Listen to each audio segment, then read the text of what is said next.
And he causeth all, both small and great, rich and poor, free and bond, to receive a mark in their right hand or in their foreheads, and that no man might buy or sell, save he that had the mark. Kung wala kang mark na 666, hindi ka pwedeng bumili o magbili. Sa panahon din pong ito, wala pong makakapag-business na walang tatak. 2,000 years ago, the Bible foretold of these events.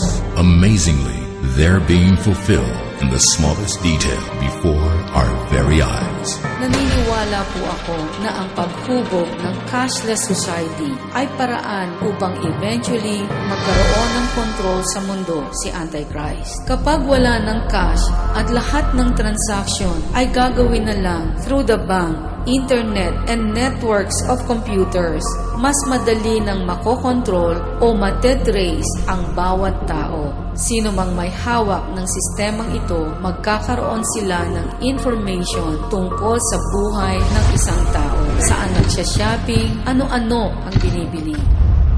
There is no doubt the rapid increase in technology that we see, the internet, GPS, surveillance cameras, electronic identification, chip cards, national ID cards, is preparing the way for 666.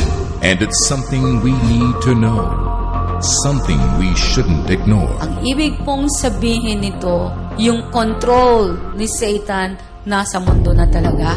From the makers of Hell is Real comes the special documentary on the future of money. You will know where we have been. Noong unang panahon, tinatawag itong barter. And where we are going. Well, implanting humans with microchips, tiny implants loaded with their personal information. Doctors in our area are now recommending medical chip implants that they say could save your life. Tonight, the great lengths people are going to implant radio frequency identification chips in their bodies. The mark of the beast system in the future is slowly happening. The FDA approved Verichip implants in humans last year. Everything is being set up. Bakit kailangan pang ibaon ang mga chips na ito? And we are closer than we think.